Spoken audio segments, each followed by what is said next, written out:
Oh, yes, we're back. We're back. I have the hand gesture from the wife, therefore I can start talking, and I'll never stop for the entire duration of this podcast. It's a one-man show now. Miranda's going to sit back and just listen to the subtle qualms of her husband. Hello, everyone. We have returned. The Bountiful Bards are back after how long has it been? 2-month hiatus, 3-month, technically. We were going to get started at the beginning of January, but things kept happening to us, and we were like, one of us has to leave the town and fly out to another state, and the other one's like, oh, we got a job, and it's been a very, very hectic 30 days, but good hectic, right? Yeah. Is that all you're going to add to that? Well, you said it's one-man show. I'm just letting you run this. Miranda, that was a bit. Oh. All right. Pause it. Start from the beginning. No. Hello, everyone, and welcome back to the Bountiful Bards. After a 3-month hiatus, we have returned for the finalization of Chapter 7, which we probably should have done before the break, but we're really bad, I guess, at scheduling, so here we are. No. We're really good at setting up precipitous cliffhangers. Precipitous cliffhangers, indeed. Nothing ever bothered me more when growing up in my primary education than being handed those little pamphlets and being told, these are cliffhangers, you have to write the rest of the story. And I was like, this is just unfinished work. Somebody got paid to do this. You're like, can I get in on that? And so I did, and that's what I try to make a living with. No, not really. This is a hobby. Unfinished work? You're going to have to go up against George R. R. Martin and Patrick Rothfuss. Miranda, I'm just saying. We're not bashing either of them. No, I was just saying, they are the best in their fields of unfinished work. There's one other as well. I don't remember his name because I'm always afraid to find him, because I also do not need a third regret in my life when it comes to the reading industry. You know what I mean? Yeah. Too many regrets. We've had quite a few books we've read that have been quite 5 times now. Lovely.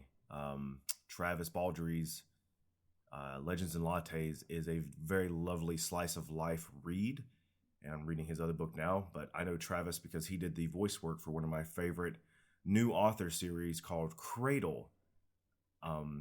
First book is Unsold, and if you're really into like martial arts and magic, and like very much The Last Avatar meets Dragon Ball Z, maybe? I'm not sure. I love that I can see your just one eye over there. I would definitely say give it a shot. Shonen, the American book series. There you go. That's technically what it is. Yes. All I think he's referred to it that way. Yeah, it starts off as all YA, like 2000s YA novels start. You know, this one main character's a reject. You know, they have autism, so they can't be a part of society. And then it turns out that their autism was their superpower all along. Exactly. Well, no, he probably doesn't have autism. He has like magic deficiency, but he also has severe undiagnosed ADHD with a hyperfocus that went beyond the limits. Are you feeling like you can relate to this character, Connor? Yeah, he's probably one of the characters I've related to the most in the past 5 years when it comes to drive and getting things done. And I'm the grumpy swordswoman who just stabs things. That also works. Fair. All right, so we have dillied and dallied and dithered long enough. We've deed ourselves to death. So let us... Not the D! Not the D! Well, maybe. Anyways. Let us return back to the world of Cathaidra. My cabbages. Your cabbages. Miranda, it's time to put on the Leah mask. Oh, no. I'm going to go over the last session so that our fans can know what happened. Also, so you get a chance to remember what happened, too. I know what happened! I'm really terrified. Miranda played all the way through Baldur's Gate in the last 2 months, and now she has a lot of tricks and, like, sleeves to put tricks in and things like that. So many sleeves. So many. I just keep going with more sleeves. The best part was Miranda started a wizard, and then she played that for 3 hours and said, I'm bored. I'm going to turn into Leah. So she started playing a bard and went from there. Well, you know, to be fair, in the world of Baldur's Gate, it's because I wanted to go through and make sure I could experience the story. So I picked a class with high charisma, and I still hadn't quite got the hang of combat yet. So I figured if I could just talk my way through and out of stuff, and then just like bolster my allies by being like, you got this, champ, and let them do it, it was probably going to work better for me at the time.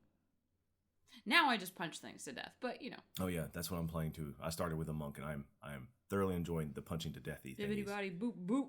Exactly. Get that bop. All right, anyway, so that happened in Baldur's Gate, but in Cathaidra, what happened was... The last session, Leah Wicker and Caslin were able to assist Candle and Tuft in reaching their goals and come to a mutual partnership. Using her charisma, with a capital C, Leah was able to lift the fountain medallion off the persons of Archcleric Twingle, who resides within Castle Ordain at the command of Vout. Then I have some ellipses here. The trio made their way to the anointed lady Anessa Colta's bedroom and claimed the item she had not paid for. The entire reason the Thieves Guild and the Druid Circle was after her. Tuft, the Druid from Shallowroot, entered the room, ready for a fight for the item, but Leah was able to persuade them otherwise. Hey, you both have a mutual understanding here. Maybe you should use that and come to terms and, who knows, build a beautiful business relationship. Tuff was able to reclaim Observance, which is the item that Kendall's company stole for Lady Anessa, and she decided, I'm not paying for it, and I'm going to lock up 2 of your thieves because they showed up and they're thieves. Take them away. Am I doing good so far? Yes, excellent. Okay. Authority. Anyways, he got Observance from Candle so long as the Druid aided the Thieves Guild leader in retrieving her 2 men from the dungeon. Seeing this as the appropriate time, Leah and her little halfling friend Caslin said their farewells to his ex-boss and her new, I don't know what they're going to be, mutual benefactor, as they decided to make their way towards the finality of this entire quest, the fountain, the artifact that Leah has been seeking ever since she unlocked the one in Miro and released 1/6 of the original magic back into the world. The Fountain of Cathaidra. There Roll you go. credits. Cue intro. All right, we should definitely save the intro for this part. Edit this part out. Wait, I gave you the sign to stop and you didn't. Miranda! Hi, I'm Miranda HP. And I'm Connor Calloway. And together we are The Bountiful Bards. Thanks for tuning in to our one-on-one D&D podcast, The Fountains of Cathaidra.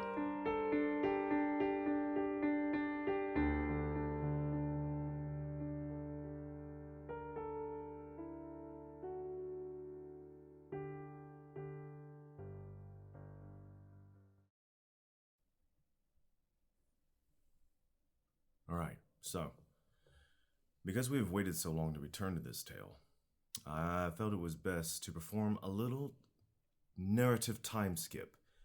So, with both your primary goals nestled away in your pocket, both Caslin and yourself, Leah, use the best of both your abilities to descend the manor and make your way through Castle Ordain in the direction of the fountain for which the magical medallion takes you. Remember, when you hold their medallion, you always have a sense of direction you need to go, such as what you used last time to find the Fountain of Charisma in Miro. In 300 feet, turn left. Once outside the Anointed Lady's living quarters, you traverse large, glamorous halls with arching marble ceilings held by pillars of the same make.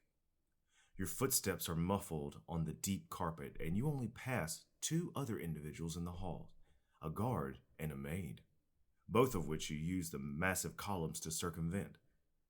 You both now stand in a tri-directional hallway, the oaken doors of each direction closed. Don't worry, this hallway has windows in case you need to self-defenestrate for any reason. You are not trapped in this location by the DM's narrativia. Yay! Before you both is a beautiful hearth, seemingly carved from one slab of stone. A fire within burns without logs, dancing furiously and projecting a warming glow. There is a message carved into the stone in a language you may not be able to read, right on the mantle.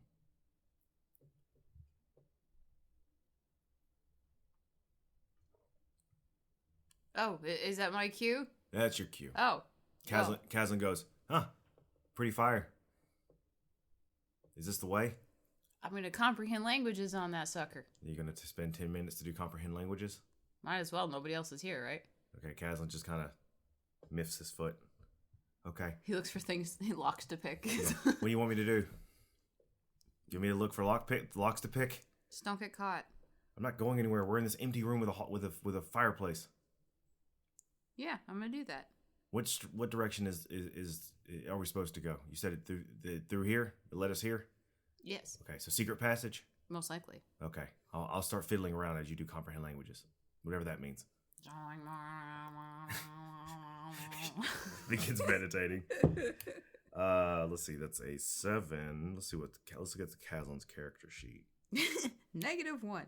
Great. He can't. No, I'm just kidding. No, not a -1. We failed perception. How do we know we failed to perceive it if we failed to perceive it? Everybody been looking for everything. Well, that's an 8. He goes, huh? Looks like a fireplace to me. It doesn't look like anything to me. Yes, Miranda. So let me roll and see if any guards show up. We did our best to be sneaky, right? Yeah, you did, but they're still on patrol in the area. Then we'll hide behind a pillar again. Ah, okay. I rolled really low, so no guards this time. I rolled like a 4 on the. If I rolled a 16 or higher, it would have been an encounter probably. I hide inside of a chest so I could be a mimic. So, do you read Celestial? I can't remember. I do now. I understand everything. Did you read Celestial, Miranda? I don't know. Let me look. Well, Leah, excuse me. Yes, actually. You do? Yeah. So you don't have to do that. You can actually read it. Well, see, you could have just told me that I'm before rusty. I went into my I'm rusty as a DM. I'm sorry. I'm so used to playing a game where I don't have to be the DM. Okay. It says in Celestial, by the grace of the angel. So I'm going to cast Comprehend. What the heck that means? Now, you can't do that. So you don't spend 10 minutes doing that. But you also see Kazlan over there fussing about, looking along all the beneath the mantle and such. Is there any kind of like angel carving? Or like an angel boob sticking out or something? How many angel boobs? As many as are there. Do not be afraid. Ha! That one has boobs for some reason. Push the boobs. Whoa. No boobs. There is the hexagonal symbol, the hollowed hexagon of the faith is carved in the stone above it. But no, you don't see anything outside of that. Is it like a place that the little thingy could fit? What little thingy? The key What key? that we have? Oh, Kazlan reaches in his bag and pulls out the really odd-looking, intricate, rectangular shape instrument, and he says, though this thing that, we think might be a key. Maybe. You want to help me look? Sure. Aren't Okay. you good at looking for a hole to stick things in? That's... I guess we're there as friends now. We'll get back to that. I was more saying that to Connor, but it works out for Kazlan too, Miranda, honestly. well, I don't know. You would probably know best as my wife, but let's get off that subject. Okay. It's been a weird year. So you're going to be helping Kazlan. Yeah, so he Okay. gets advantage. What's your perception? So many. No, it's only like +1, I think. Oh my god. Yeah. I have 2 simpletons that can't find anything. Hey, I should have had a look. perceptive character. Look, I have very high charisma. I'm not the wisest person. Yeah, you're not a okay? dwarf, so you don't talk to the stone. Yes. Failed perception. No, how do I know I failed it? Push everything. With advantage, though, he rolled a 19 +1 for an unnatural 20. Yay, dirty 20, baby. All right. He says, ow, that's hot. As he goes to lean, and he says, oh, there's something inside the fireplace. Leah, I'm going to need your help. I can't reach it because it's a big, you've been in these houses and manors that have these giant, unnatural sized fireplaces. You're like, you don't even use sized ones where you can walk into them. Right, you barely can stoop. It's easily the hole is 6 feet wide and 5 feet tall, kind of hearth with this fire burning in it. But he's inside. And he goes, Leah, you're gonna have to help me reach it, or here. And he just hands you the little cylinder key. He goes, the hole's up there. Stick it in that hole. You might need to knock off some rust. Okay, spit on it a little bit. Okay, stop. Telling myself more than anything. Magical WD-40. Roll me a sleight of hand check. Okay. With advantage, because Kazlan's kind of guiding you. Let me see what my sleight of hand is. Hang on.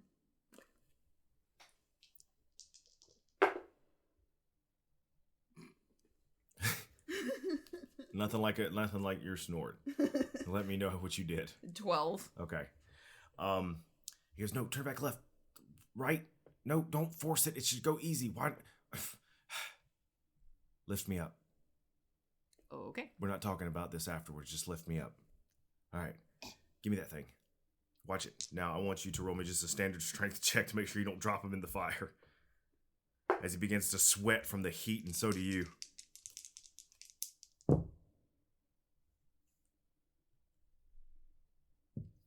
What'd you roll? I'm looking for my strength is. I have acrobatic strength plus 0 to strength. Okay. I think, anyway. You don't have it on here. Acrobatics. That would make sense because it's plus 0. Okay, so that would be, at least it's a 17. So. Okay, no, that's more than fine. It was just a standard 10. So I you're, have good core, okay? As you're holding him and you do feel your core tensing up a little bit and you feel beads of sweat coming off of you because you are right next to the flame. It's, sitting too close to the campfire. It's time to scoot back. Kazlan is also just starting to drip and your hands are like getting a little sticky from it. But you see his hands as he's turning this object that, as you could tell, the key, it's not a turn in and turn once key. He has to fit it back left, right, back left again, right again. It's got a lot of intricate turns as the cylinder eventually clicks into place. My speech impediment is really flaring up this morning. It's because we sleepy. I guess because we're a little sleepy. I think I got it. From where Kazlan's hands are, and as you hear the soft click in place, an orange light ripples out along the veins of the stone that the hearth is carved from. Next, the ever-burning flame, as you both pull out from it, you see just... You hear a very soft sound as the flame bifurcates down the middle, like as if cut by a razor, and then floats to either side of the hearth, allowing you to look past it. And then the back wall of the hearth slides downward, revealing a tunnel beyond. Secret A darkened tunnel. What? Secret tunnel. That's a good song. Do you know all the lyrics? Secret tunnel. Secret tunnel. And then I forgot the rest of the words, but it goes Drags something... the rest of them down there. All right, well, let's go down the dark, creepy tunnel. I go immediately. You don't know if it's going to close. Yeah, actually, and then you hear as that slow stone starts to slide up and the flames are coming back together. Kazlan immediately tucks and rolls and comes up behind you as the tunnel closes and you are now in pitch black darkness. Light. Light again. Well, I can just keep doing that. You just snap. Fire. Fire. Fire. Yeah, except... Kazlan goes, hold on, I have a hooded lantern. And he goes to rummage in his bag. But as he does, he takes a step forward, and then all of a sudden... Stones, like little pebbles, about no bigger than $50, lining in a straight line from where you stand, begin to glow a burgundy, amber, orange. That's a lot of colors. An amber orange highlighting the tunnel.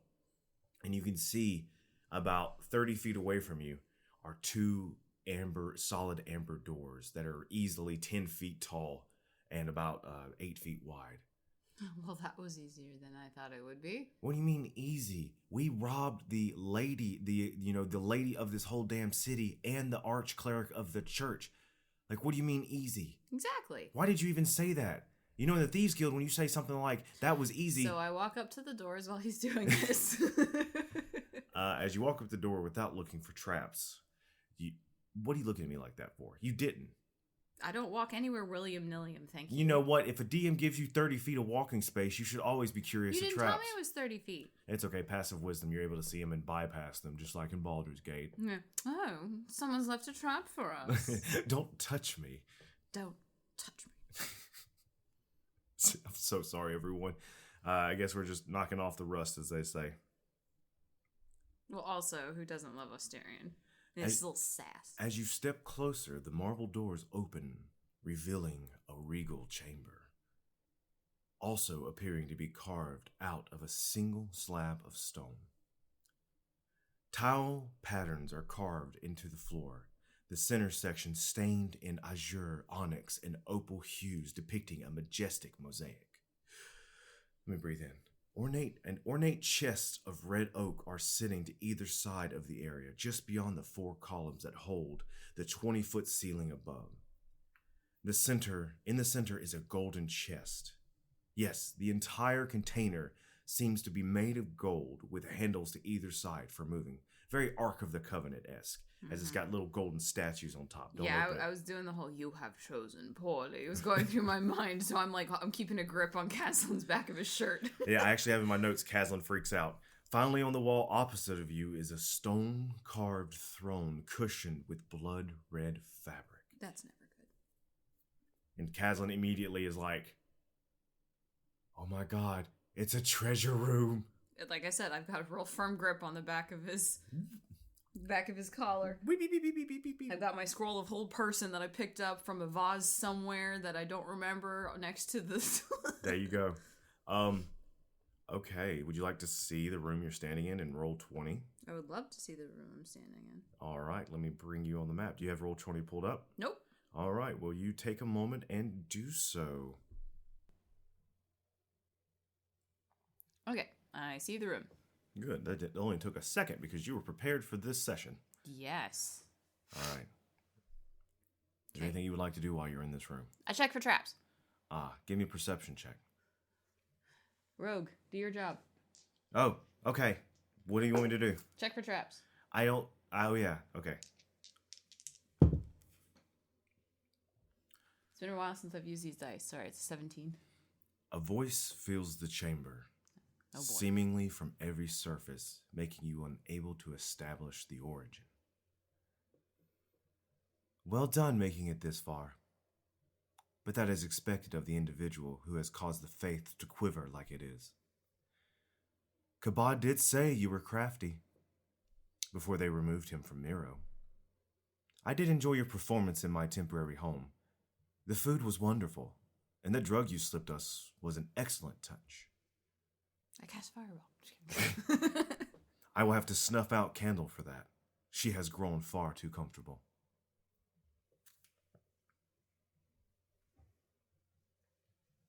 This is your cue if you want to respond. I'm not gonna say anything.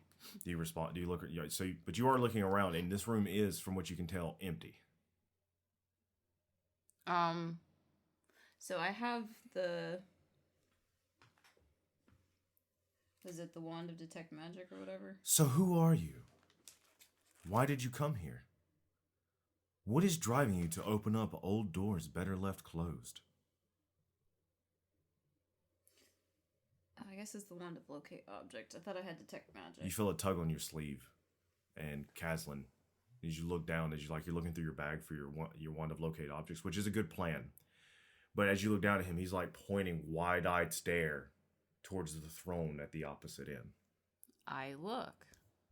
You go to look, and sitting there on the throne is the arch-cleric herself. Man, you were just so mad that we just like worked our way through that without anything happening, aren't you? No, let me tell you what really happened.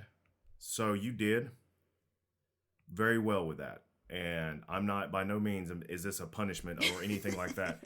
But when I rolled her insight check for what you were doing, she rolled a natural 20. But because of the type of cleric she is, she went along with it because she wanted to know what was happening. For which you may guess or guesstimate soon. So no, you did wonderfully, and the rest of her staff and guards fell for it exactly. Oh, good. But she rolled high enough. She rolled a natural 20 and saw past it, but went with it anyways because, well, why not? And also, I made really good food, thank you.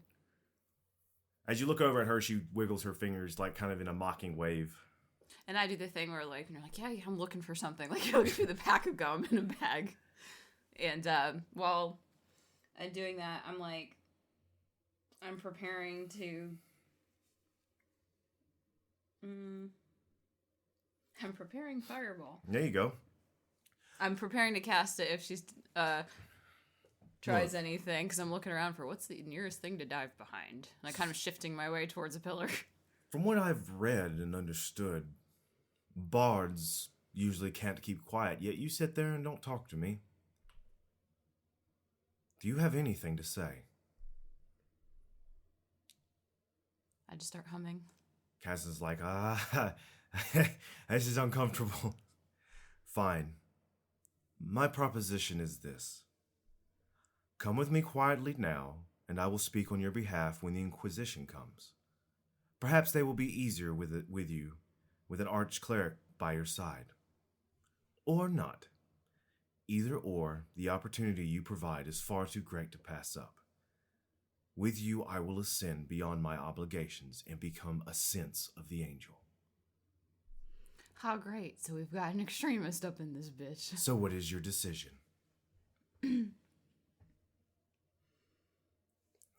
What is your decision, Leah? My decision is I'm going to cast Vicious Mockery. Oh, you're gonna... Oh, you think you're gonna be one of the angels pieces, are you? Epic discussion. The big boss fight room. All coming together. Wonderfully worked dialogue. Building tension. All grandiose design. The player. Roll initiative. That's what you sound like right now. You really think you're hot shit. Oh, from where I'm sitting, you're just a pile of shit. Oh, goodness. Okay, hold on. Let me roll initiative. You haven't played with me in a long time, have you? I've absolutely missed you. This is what Miranda does, ladies and gentlemen. She takes Connor's ingeniously crafted lines and stories and makes a mockery of them in such a way that Connor's like, why didn't I think of that? And also, I'll kill you. All right, let's see here. Kazlin's got an initiative. You know, it's funny, like, narratively, I think that Leah did not intend to cast Vicious Mockery. She was just so annoyed at this that it just magicked itself into existence, because she was like, are you serious right now? Like, this grandstanding bullshit. Like, really? Well, excuse me for trying to create a good narrative for you, dear. No, I'm talking about how she feels about the cleric being like, I will become a god. Oh, look at that. Natural 20 for a 26 for the cleric. Really? Twingle. Well, she has the alert feature feat as well. Good God. When I designed her. What? I'm a level, what, 5? You're level 6. Good grief. And they're level 10. Yeah. The arch clerics are level 10. Because honestly, who is going to be able to go against a level 10 cleric when you have just an entire city of mundane individuals, and also we have guards on your side? Oh boy. Did my Vicious Mockery land first, though? She can't be surprised while conscious. Yeah, I know. I never said it was surprised, but, you know, just like one of those, like, did I at least, like, ruffle her jimmies a little bit? Well, I will give you the surprise round for sure. So, would you roll for initiative, though? 18. Ooh, you get to go second. And I've already started sidling off behind a pillar, because, like I said, my knee-jerk reaction is fireball. So I didn't say where my friends were. I said I cast fireball. All right, hold on 1 second.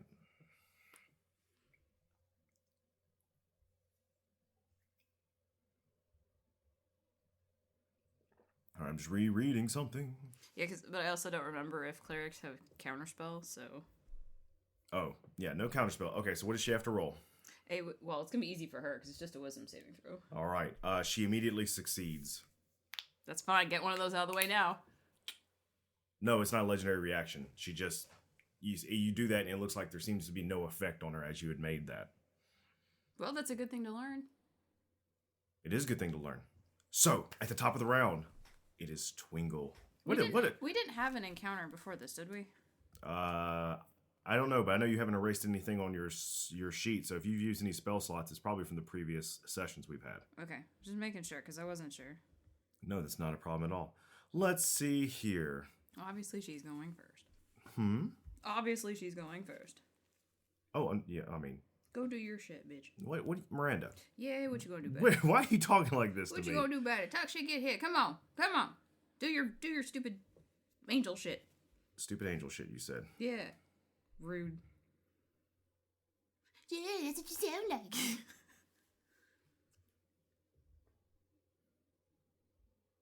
Caslin, open all the chests.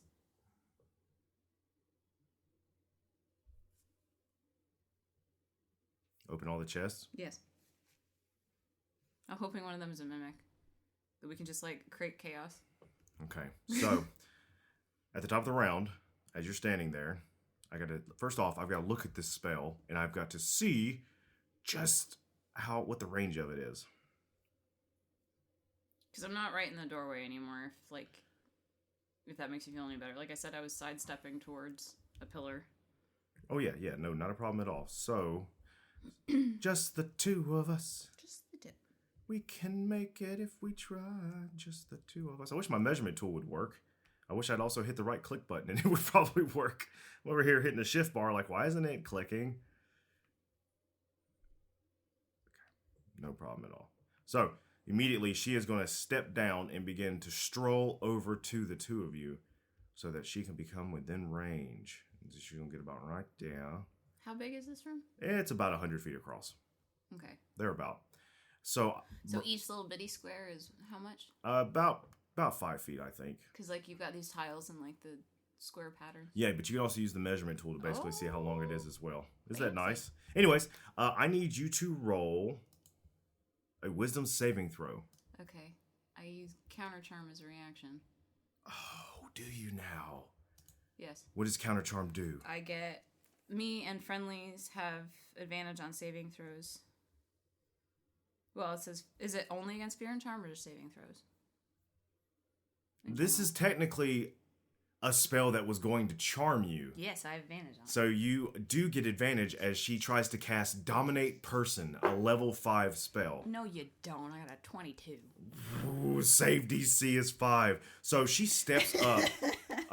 Save DC is 15, so you're definitely good. She steps up and walks around and opens her hands up to you, and you see within her fingers is the hollowed hexagon begins glowing just like this like neon white blue as she leans it forward and says basically the prayer. She goes, "Angel, help me quell this enemy." And as she does, what do you do to counter that spell? It's almost like when No, I'm joking. somebody is.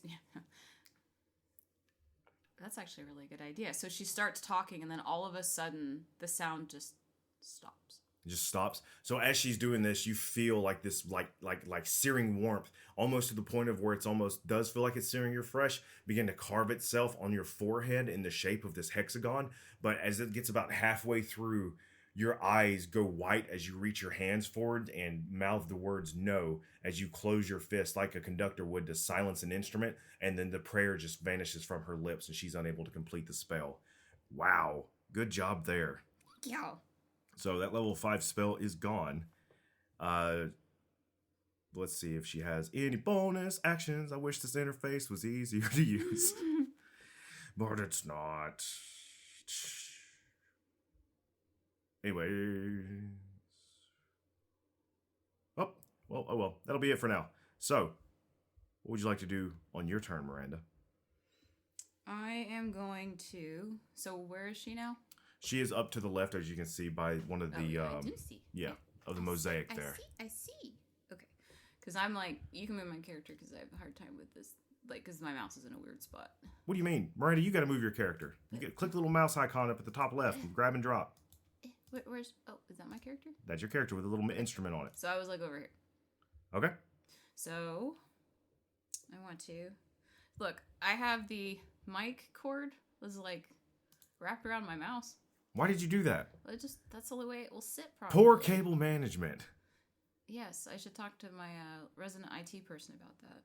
No idea who that is. What are you going to do? I'm going to... Click that mouse. Clickety, clickety, click, click, click, click, click, click, click, click. So my movement is what, 30 feet? Yes. So... Unless you dash for a bonus act. No, you can't do No, that. I'm not going to do that. I am going to... And I don't even know if this is going to because let's see. If I move to... And this is just me trying to figure this out. Yeah, of course. Take your time. So that's what, about 30 feet that I move, give or take? Yeah. And then measuring... Perfect, actually. Yep, I'm going to move right to the center, whatever the fuck this is. Yep, that's the Ark of the Covenant. Cool. And I'm going to cast Shatter. Oh. You cast Shatter. So what is that, a saving throw of some sort? Constitution 15. And everything around me in... I believe it's... Yeah, I'm going to... Well, I guess I would have... I thought it was a bigger than that. That's only a 10-foot sphere. Well, then I'm going to cast the actual effect itself, like, there-ish. Because I want it to catch whatever I'm next to here. Yeah. And she's behind something, right? Yes, she seems to be over by a pedestal that has this ornate, like, diamond-shaped, just over-the-top, what are those items that churches use called, it's not relic, isn't it like reliquary or something like that? Reliquary. Yeah, reliquary. Something that's very ostentatious and a divinement of God. When really you look at it, you're like, somebody just super glued bedazzled charms to this damn thing. Yeah. Well, especially if I don't actually have to be straight up on there. And for anybody listening, I've been to the Vatican. They're all over the place. Very unnecessary. They literally entomb their popes in glass coffins, adorned with jewelry, gold mask, rings on every finger, fine silks. It is, a lot. It's very ostentatious. Yes, Thank you. But I'm gonna not move that far up because I didn't realize that's sorry. That's okay. So yeah, I'm gonna do that. Cast what? Ranges that. Hang on. Are you gonna cast Fireball? No. Because one of these, I guess it is Shatter is just 60 feet, 10-foot sphere. Because Earth Tremor is just situated in one spot, and that's also only the range is 10 feet, but it doesn't tell me what the range of the effect is. 10-foot sphere Of Earth Tremor, because Shatter is 10-foot sphere. Is Earth Tremor bigger? Earth Tremor is going to be like usually up underneath somebody's feet or something like that. So. Oh, I know, but I'm just gonna cast. Like I said, I'm gonna cast Shatter, and I'm gonna do it right in the center of so that arc gets hit by it, the thing she's in front of gets hit by it, and that other thing over there just gets hit by it. And since they can't roll saving throws and they're inanimate objects, they immediately fail it. Yeah, absolutely. And you don't put it right on top of her though, right? No, she's gonna be right at the edge of it as well. Okay. But it's that sphere of effect. Yes, but you're still trying to also hit her as well, right? Yes. Okay, so she has to roll a saving throw? A Constitution saving throw. Okay, what does it look like when you cast Shatter? Isn't it like, you send out a sound, or I can't remember what you did last time. It's sound waves, and it's all discordant and uncomfortable. Okay. Is it so high-pitched that a human can barely hear it, but it's enough to throw off your instincts that something bad's about to happen? It's like, in movies where you have that, silence, and then you get that high-pitched ringing right before the sound comes back and it's in. just like, boom. Yes, exactly. Yo, okay, so you do that, and as you reach out and, enthrall your voice with your charismatic magic and send out this note that is not humanly possible, as you can see literally the sound vibrate through the air and hit the area just like this little bead, almost Fireball-esque, and then that's when you hear the thudding noise, and you do see the reliquary standing there, the marblets on the floor beneath it, and part of the golden chest just shatter into 1,000 pieces, but nothing seems to happen to the Archcleric. Yeah, roll me an insight, or roll me a perception check, and it's got to be a high one. They're still hit by area of effect spells if they have Sanctuary, Connor. I'm aware. Okay. And she does have Sanctuary in her prepared spells. What is my insight? God's favorite princess. I'll kill you, bitch. I have a +3 to it, so that is what number is that? 16. A 16. You don't know why the spell seems to have any effect on her. But I shattered a bunch of stuff. You did, and you did, and it also causes uneven terrain there. You know what? Roll me an Arcana check instead of it. That would probably be better, as you begin to. Ooh, I forgot I have +5 to Arcana. There you go. And I was thinking it would be better to roll 23. A 23. I rolled an 18. You look at nothing, and you're like, nothing's happened, and you're like, sound would destroy matter. And the way this spell works is matter specific, so it's not hitting matter. It means it's hitting light. Correct, it's an illusion. Well, yeah, I figured, honestly, but I'm shattering things because it's funny. Okay, so anyways, but now you know that that's an illusion. So I tell Caslin that, hey, she's an illusion, start breaking into shit. What? You heard me. Okay, like what? Everything. I already broke a bunch of stuff, start breaking things. Okay, he's going to do that. So he's going to, as a rogue, he's going to use bonus action, and he is going to dash so that he can start moving around the room, since you said an illusion. He replies, so the real her has to be somewhere around here, right?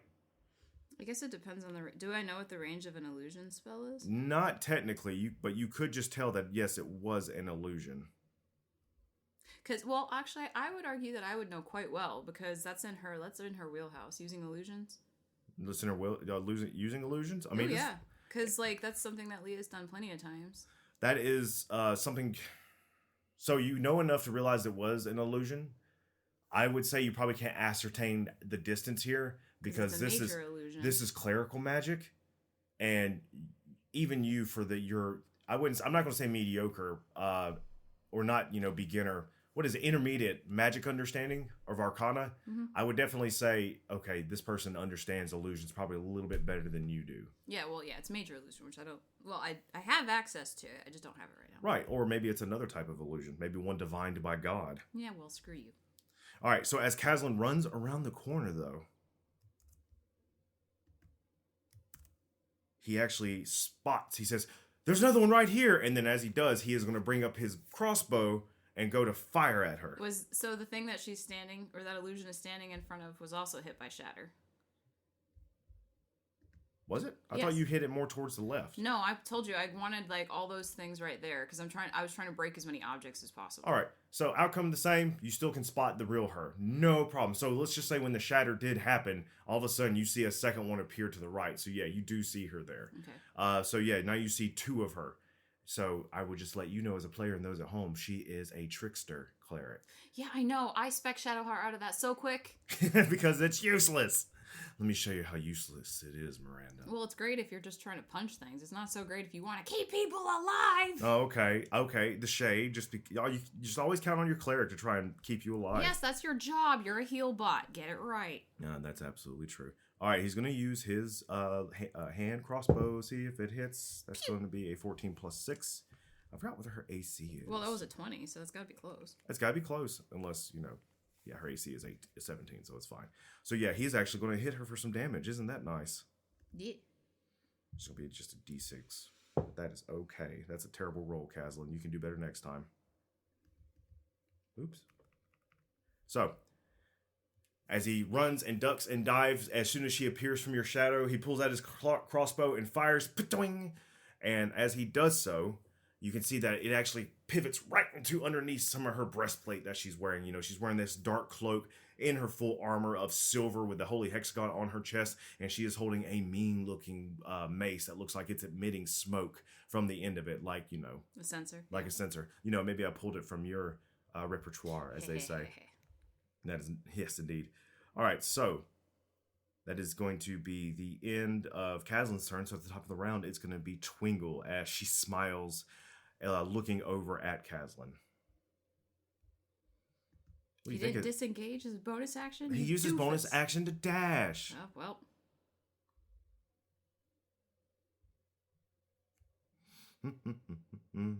Okay, so that is a... Oh, is she hitting him? She's not going to hit him, no. Although that would be nice, wouldn't it? I didn't know what she was doing. I was asking. Yeah, so she is going to smile at herself, and she says something, mumbles something under her breath, and seeing the hexagon appearing in her hand, and then she slaps it to the emblem on her chest, and then she begins to slowly sink into the floor and vanishes into the floor.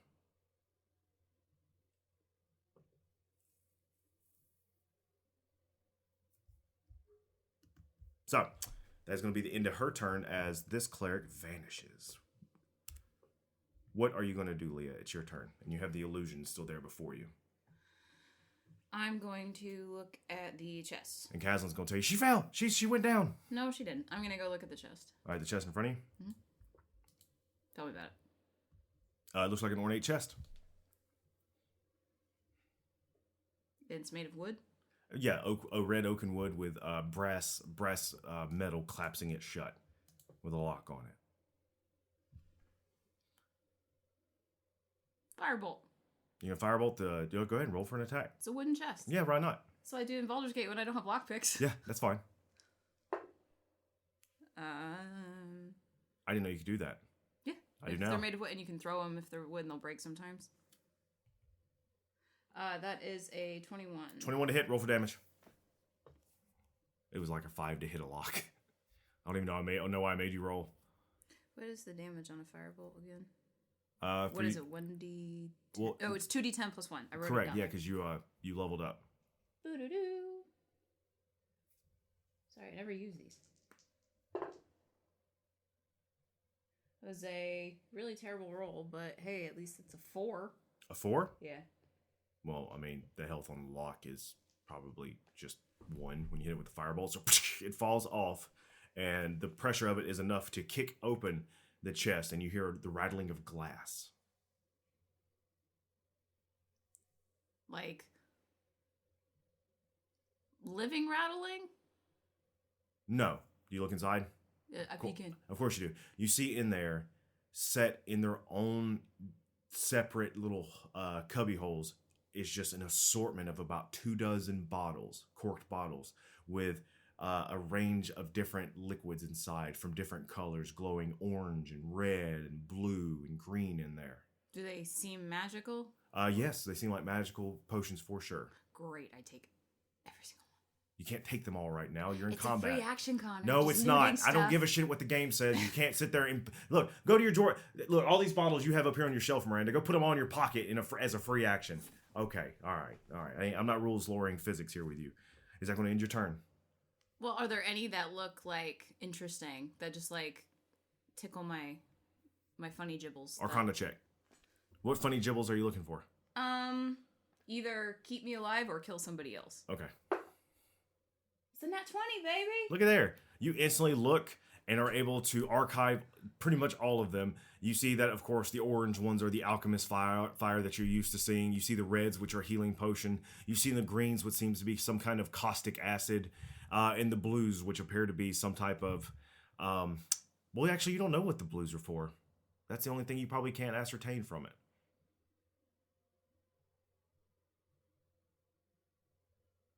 I'll take an alchemist fire real quick. Okay, so you grab one of the alchemist fires out of there. Is that going to end your turn? You going to do anything for your bonus action? Oh yeah, I do have bonus actions. You do also have a partner. I do. Well, I mean, I told him to go to the chests. It's not his turn yet. I know, but I'm saying, like, I don't know what that's supposed to mean when you say that. Oh, you mean grab another one for him? No, you're a bard. I know I could give him inspiration. But Oh, my bad.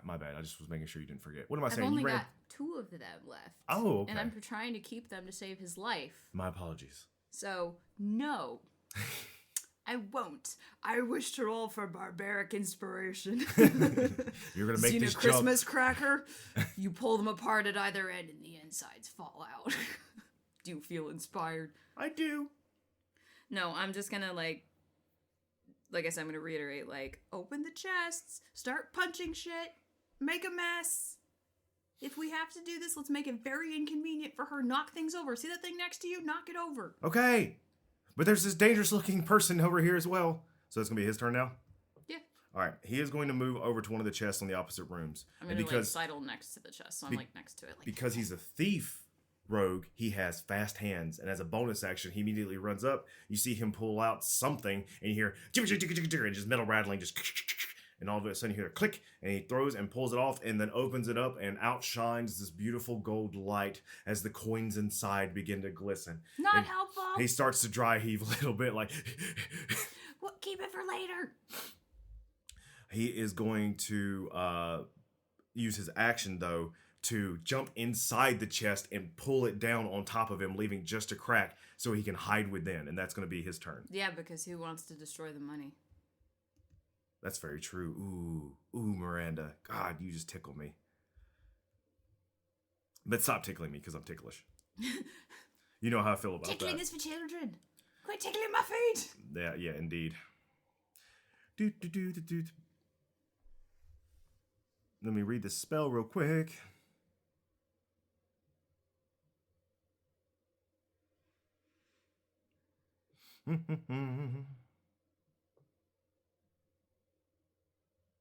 Okay, so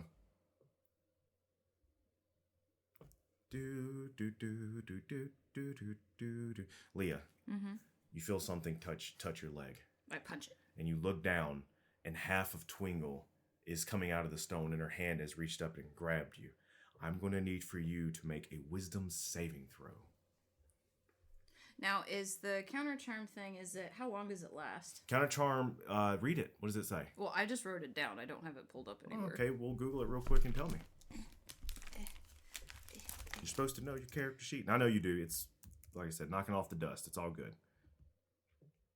It's as a lore bard, I think that's when you get counter charm. Yeah.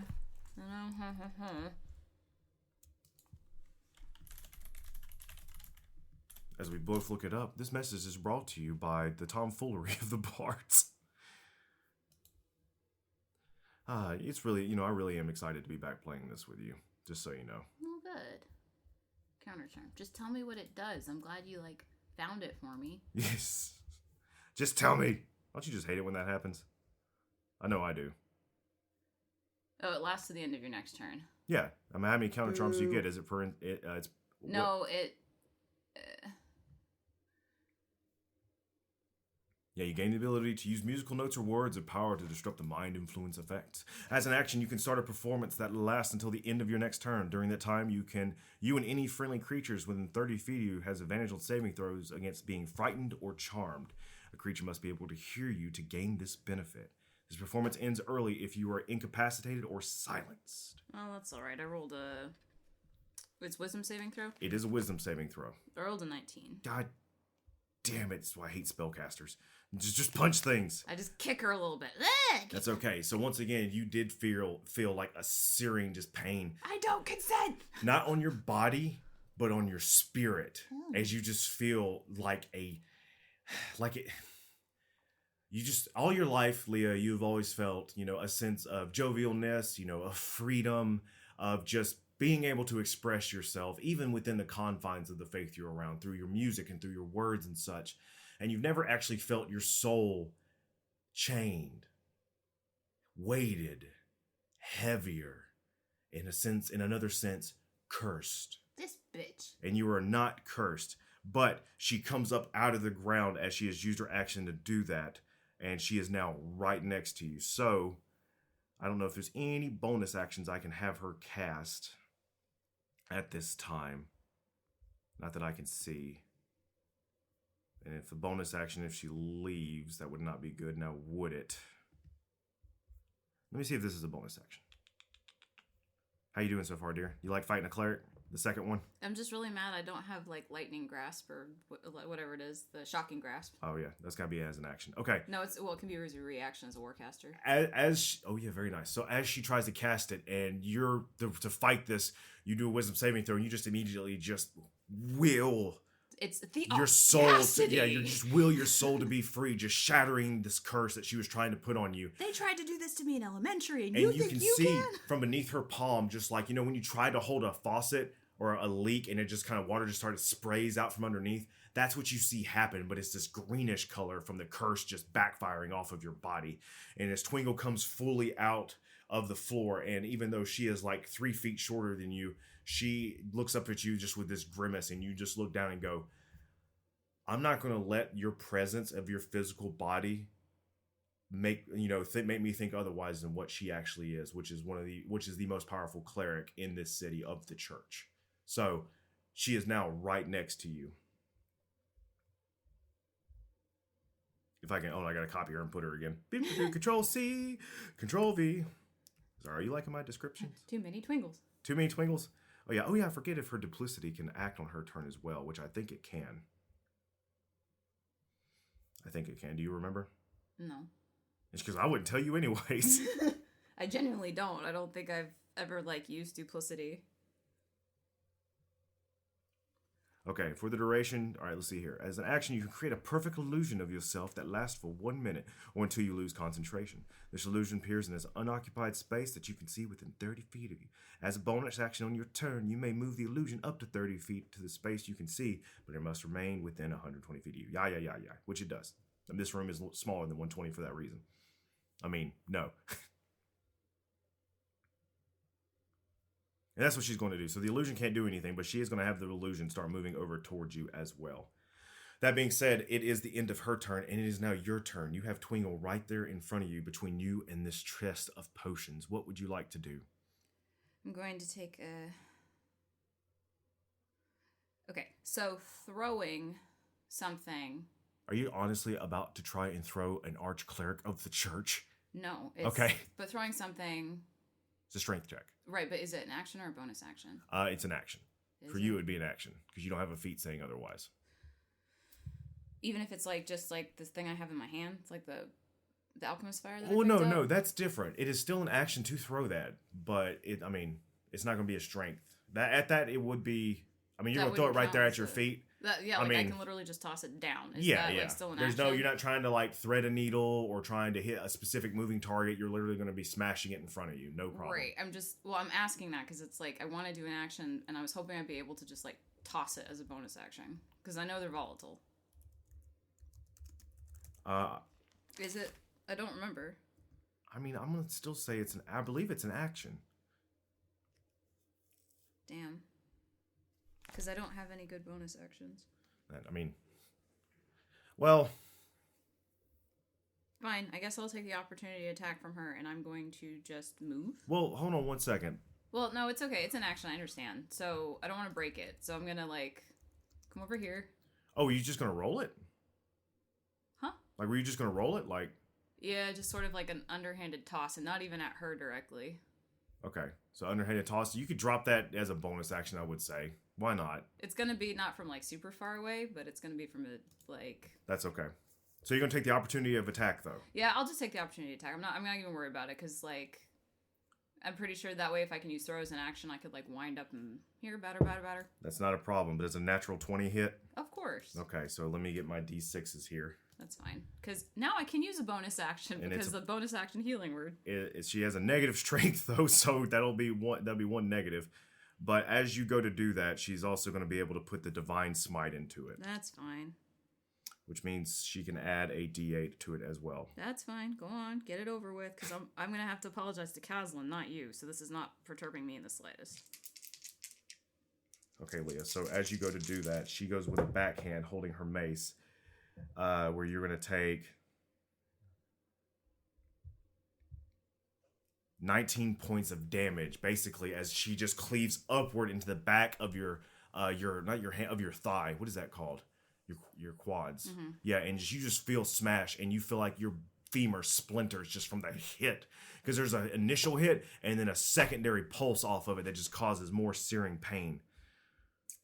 So I'll take it, and then do what? I'll have moved about 30 feet away. Oh God, no! And I'm going to bonus action healing word myself from my necklace. Okay. And that Wait, you didn't drop the Alchemist Fire then? Not yet. Okay. Not yet. Oh, you're from your Ivory, Symphony of Ivory? Yes. Okay. At 3rd level. All right. Because that's what, 3d4 or is that 1d4? Because it increases like... Because I cast it I think it's 3d4. Level. Yeah, so it's 3rd. So it's 4, 5, 6, 7, 8, 9, 10 plus 1. So I get 11 points back, which is nice. 11 points back, which puts me at... Wait, I just did all that math. You said I took 19 points of damage, 7, 20, so I get 11 points back, so I'm at 31. Okay. Which is fine. And then I'm not even looking at her because I'm just like doing my best to be as obnoxious to this whole routine as possible. It's kind of my like bardic approach to things, right? To annoy the enemy into submission. And I just look back at Cass and I go, I'm so sorry. And I throw the Alchemist Fire directly at that open chest, which has a whole bunch of Alchemist Fire and a whole bunch of acidic stuff and everything else in there. Because I know it's going to explode on impact. And I know that Alchemist Fire is like 1d10. And there was a whole bunch in there. So that's like more than a fireball would do. Well, yes, no, and maybe. This is what's probably about to happen. You go to throw it, and Twingle looks at it like unimpressed because she knows what it is, and then she looks left and sees where you're aiming as the throw is a bit off, and her eyes begin to widen as the Alchemist Fire goes into this chest of just a different assortment of magical potions.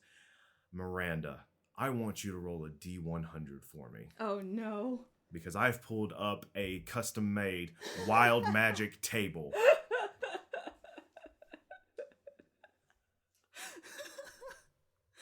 Are you so excited that I really am? Yeah. This is true D&D. I rolled Moomin Mama.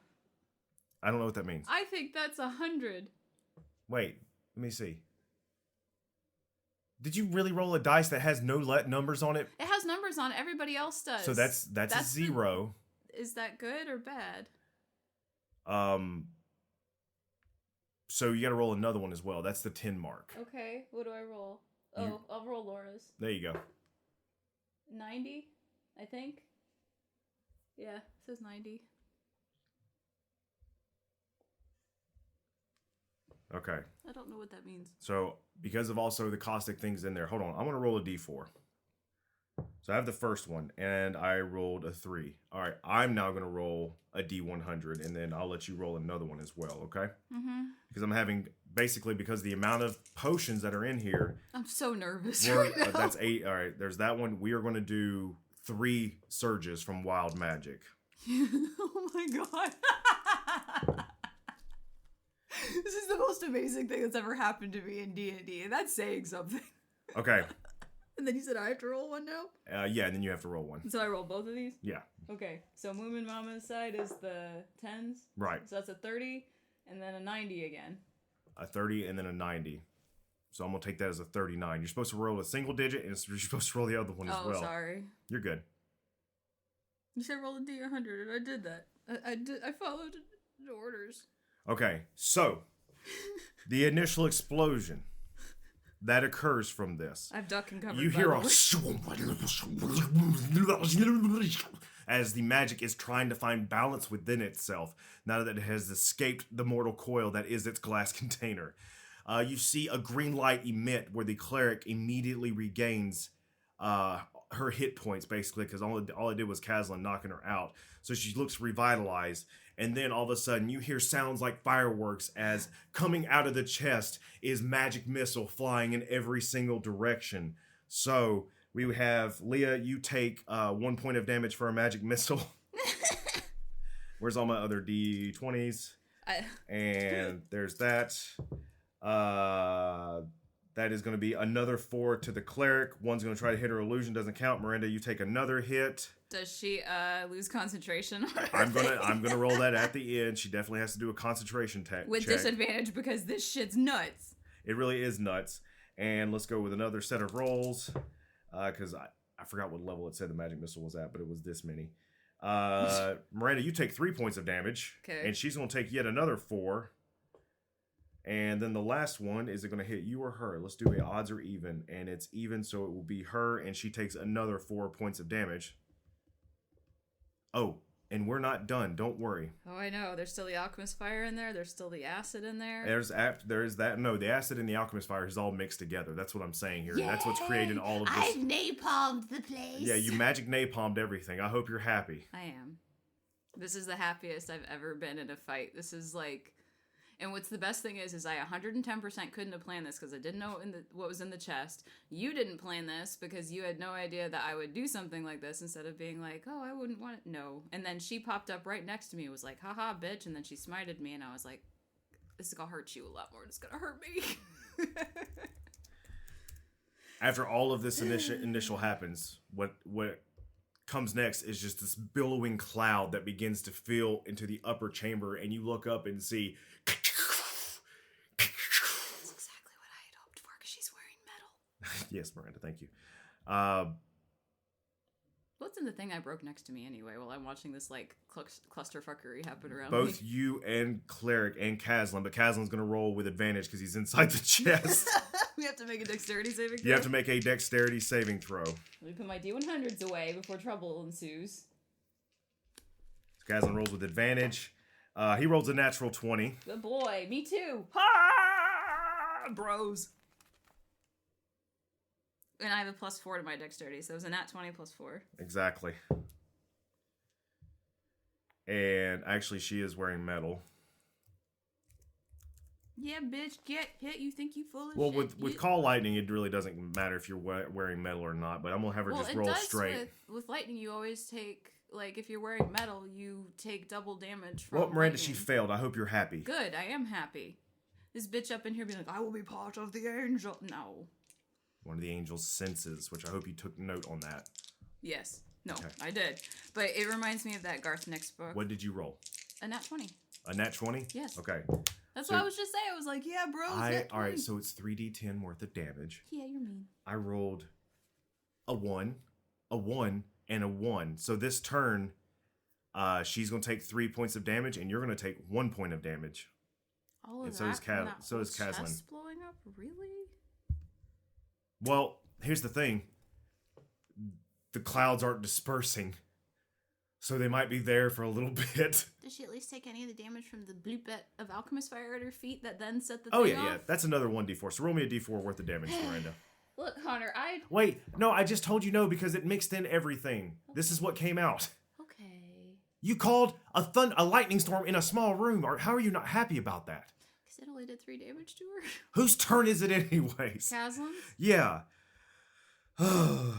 Look, you have to admit, that was pretty dramatically awesome. It really was. That's why I tried to make it as awesome as I could. It was like such a delightful cacophony of concurrent events, which is just very catastrophically Leah, and I appreciate that about her. Thankfully, Caslin is within enough range to try and get a sneak attack off since he's been inside. He's like this. He's like. So he gets an advantage, which he rolled a 1 and a 19. So he is going to be able to pop out of the chest. And I'm doing this. There is a spray of gold coins as he leaps up and out, all jovial, and goes, "Gotcha, bitch!" and then fires. And I'm like this, so he fires over my head.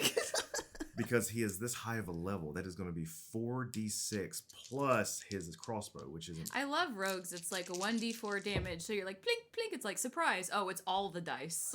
11, 12, 13, 14, 15... Dagger. Poison. So that's going to be a 15 points of sneak attack damage. Yay.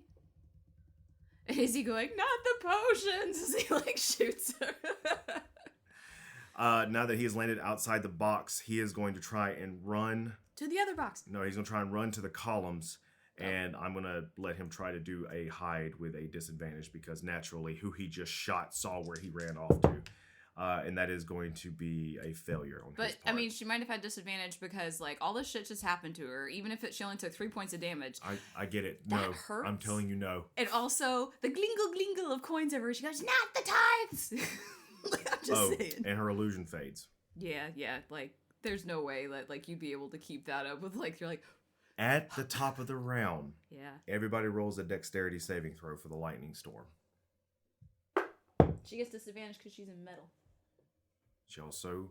Well, and she's in heavy armor, right? Or, no, she's the bullshit cleric, so she's in medium armor. But it's metal, so she gets disadvantage. She's in scale mail. Well, because it's against light. 16. 16? Mm-hmm. Success. She also succeeded. Bitch. Caslin also succeeded. But doesn't she take double damage from lightning, so it negates that?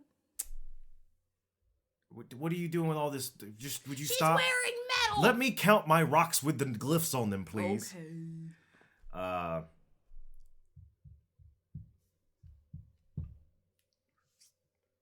That's one nice thing about Baldur's Gate is it does the counting for you. 23. So we'll do 22 divided by, so you all take 11 points of damage. Oh, I think I've killed us all. This is why I apologize to Caslin. She is looking rough, but it is her turn. She looks up and she is just scorched as the lightning is hitting. She dodges and rolls, but still just a concussive force. It's just doing a hefty amount of damage. And she I've looks duck and up. covered her from her. She is going to... Let's see what else she has up her thing, because this is kind of a Hail Mary on her part. I forgot she had that one. But we don't need to use Modify Memory, do we?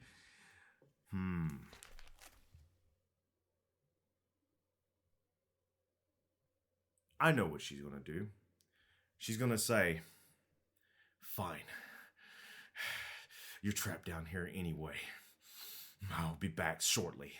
And then she is going to raise up her hands like this and then turn them and then go down. And as she does, a magical doorway opens behind her, and then she steps through and it closes. And I don't have counterspell yet.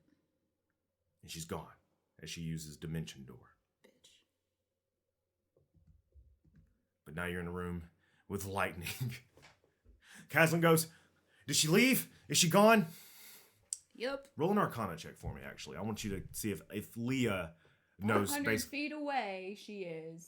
Arcana, I get +5 to it. So okay. 21. 21? Then you know that was teleportation magic. You're starting to... Your eyes are starting to pick up the different schools of magic based on the way they're woven and the colors being chosen. That you see, yeah, she's gone. But then you look up, and the clouds seem to be dispersing, except this lightning seems to be preparing for one more round.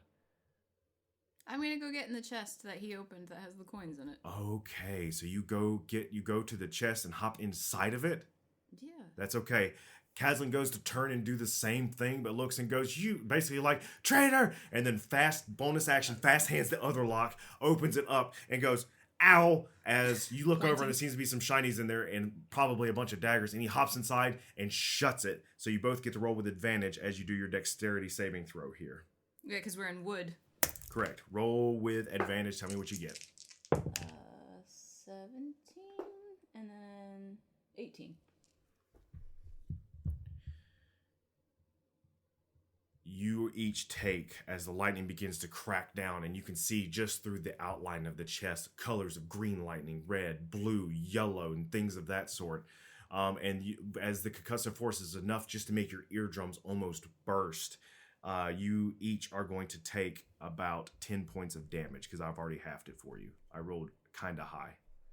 Okay. Are you dead? Not yet. Oh my god, I'm gonna get you dead one day.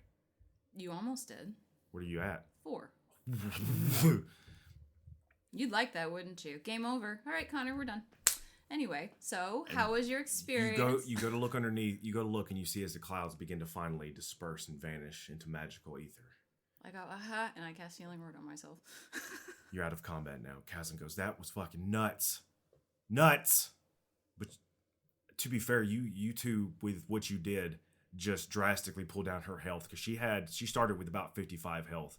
And you got her all the way down to 4 before she said, I was okay. going to say, all it took was that one last hit and she'd have been down. Right, that's why she dipped. Because why... Bitch. Pussy-ass bitch. Yeah, the whole fighting to your death is not a... Are you sure I couldn't have vicious mockery'd her as she went out the room? That would have been so funny if she, like, bamfs out and dies immediately because I just, like, insulted her to death. Kazan goes... 3, 4, 5 points of healing to Shit. myself. Okay. Anything good in there? There's a bunch of pointy stuff. Anything good? You I like pointy don't things? know, but we gotta find this thing and get out of here. We're trapped. She's going to get the guards. We can't stop guards. I'm gonna put a whole bunch of gold in my pouch, tell him to do the same, and look at the other chest. There's only one other chest we didn't open. And... Leah, the fountain. Yes, I know that. Fine. And then he goes and he reaches in and he pulls out like this very beautiful looking rapier that seems fit just for him, with a blue tinge to the blade, and it has a nice curve on it with a golden handle and an emerald settled in the pommel, and there's some etchings of words along it. Fine, I'll take this, and then slides it into his belt without a sheath. Well, right, and there's that one other chest by the one I blew up. Okay, I'll go look at that.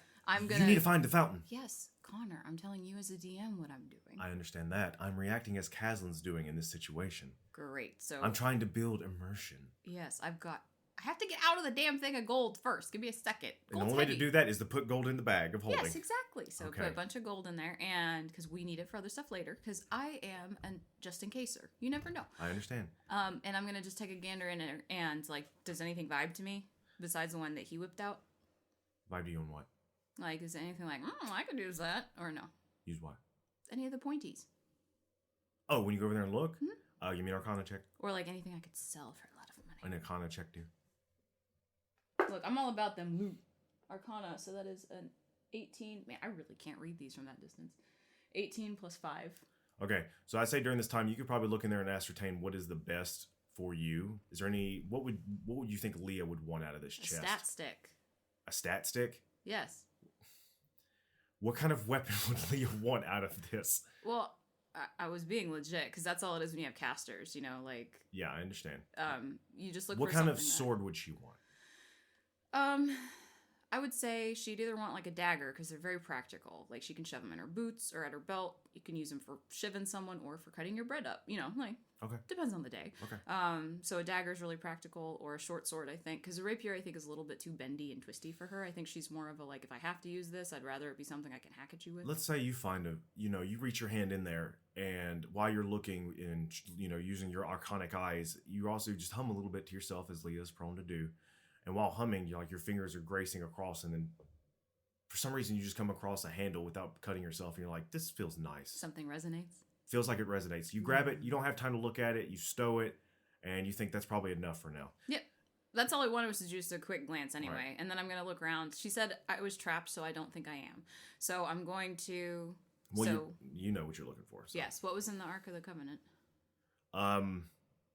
You go over there, and it looks just to be... Are you going to open it? Well, it's shattered. Portion of it is shattered, yeah. So you go to look inside, and you look inside, and it looks to be remnants of paper of some sort in there. Paper? Yeah. Like ordinary paper or fancy paper? Old. Well, not anymore. You don't have mending, do you? I do. Oh, okay. I mean, you could use that then. My bad. I shouldn't have asked. Mending. Okay, so mend. You do, and you see this, just this nice looking tome is pulled back together and held in there. Into the bag. We'll look at that later. Okay. Anything else of note? Because I am looking for where this damn key goes, and if it's like tugging me. The key. Oh, the key. You feel at this point, now that you're able to focus back on it, you feel it directly beneath you. Now that you're in the center of the room. All right, cool. So, like I said, glancing around at the other things that I broke, and then the things I didn't break that I'm just like, meh, toss them. You know, I do the cat thing and I push them off. Roll me a perception check. And while you're doing that, Kazlan opens up the other one, and inside, Wow, I rolled another 18 plus 1. he there's just seems to be a few things inside that he's gonna go and stuff in his bag, and he's like there's some pretty things. We'll talk about it later. As he seems to be stuffing it, you can't really tell what he's doing. Well, that's exactly what I wanted him to do anyway. right, and it also gives Connor a chance to figure out what the hell's in the chest. Yes, exactly. That's a DM trick, everybody. Yes. What'd you roll on a perception check? 19. You glance around, and nothing seems to catch your eye, except towards the north part of the room. The mosaic, like, dye of the stone.